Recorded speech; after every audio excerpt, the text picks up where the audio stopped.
as a teenage boy, I really should have watched this video a lot closer. A whole lot closer. Hey everybody, welcome back to Riffs and Rides. This is Barry, and today I'm going to go back in the Wayback Machine. I'm going to listen to a song that, quite honestly, when it was out, I did not like the band, I did not like the song, nothing about them. But it's been a long time since I've heard it. I've heard some of their music fairly recently, and maybe I liked it, maybe for more nostalgia reasons. I don't know. Maybe it's just because I'm getting old and grasping onto anything that reminds me of my youth. That's probably it. But, so it's been at least 40 years since I've heard this. It's Duran Duran, Girls on Film. So let's just jump right into it.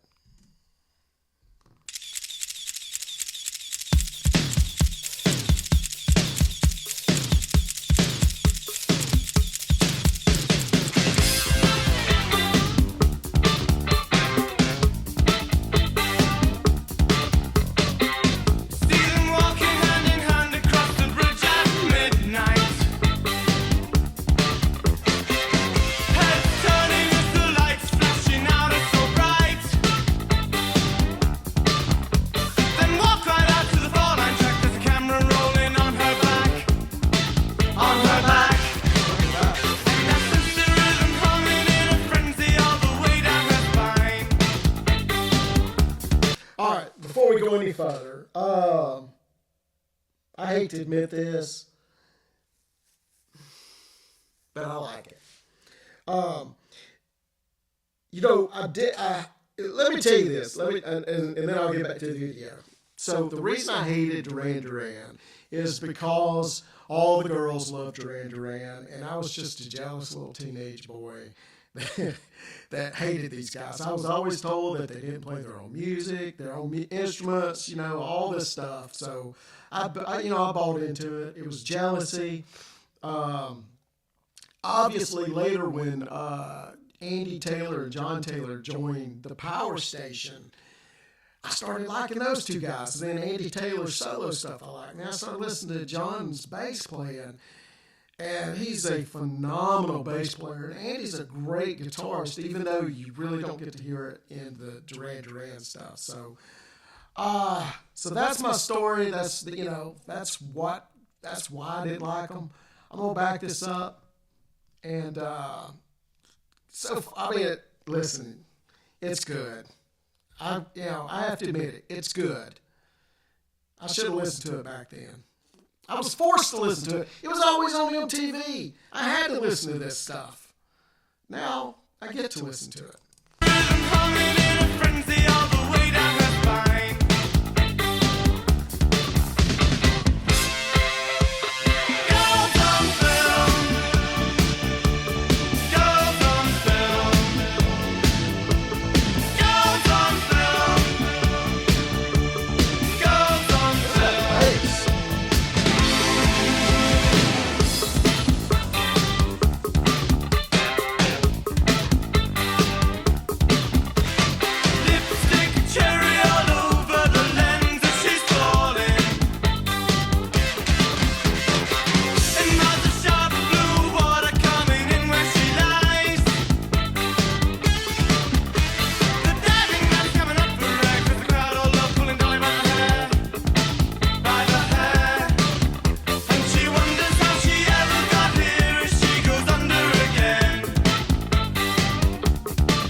As a teenage boy, I really should have watched this video a lot closer.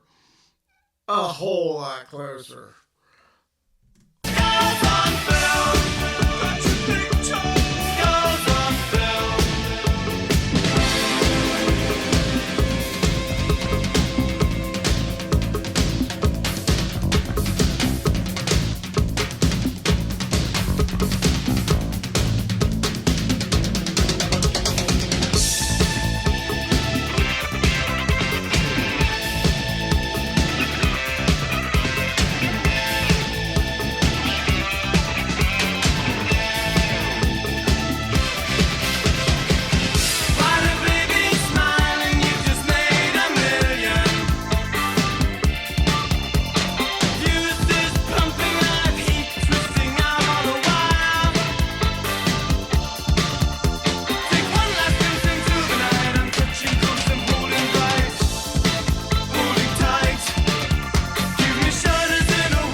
it's just amazing.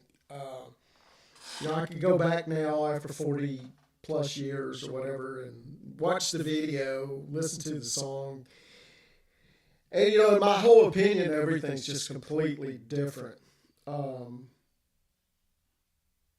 really like that. It's just, back in 1982, 83, 84, in those years, Duran Duran was just being forced down our throats. And for somebody, me, I fought the establishment any way I could, you know what I mean? So if something was supposed to be popular, I hated it. And which means that I missed out on some good stuff like this, I definitely the production quality of this is so high. I bet it sounds really, really good on a great system. So I'm going to go back and do some more Duran Duran and just see what else I missed. I remember Rio, Girls on Film, Hungry Like the Wolf. There were a lot of songs. But, it was after the fact when they started scoring points with me. Like I said earlier in the video, when they joined up with, the power station with Robert Palmer and... gosh, why am I drawing a blank on the drummer's name? I mean, he's like one of the best drummers of all time. Anyway, so I'll find it. I'll put it in here somewhere later. But later, Andy Taylor, the guitarist, he did a solo album, and he got Terry Bozzio to play the drums on it. And that's when I was like, okay. So Andy Taylor's pretty cool if he's getting Terry Bozzio to play. And so at that point I was like, all right, well, cool. So Andy's cool. John Taylor's just a great bass player. So now I got to give him another listen, So my apologies to Duran Duran for ever doubting that you guys were good. Okay, there it is. So listen, guys, I hope you liked the video. If you did, please click like. And if you haven't subscribed, please subscribe. It's absolutely free. Click on subscribe. A little bell will come up. That'll give you notifications. So anytime I drop a new video, which is going to be at 11 a.m. Central Time, just about every single day a new video will come out, you'll get notifications. And listen, we appreciate everything you do for us, and we will see you next time here on Riffs and Rides.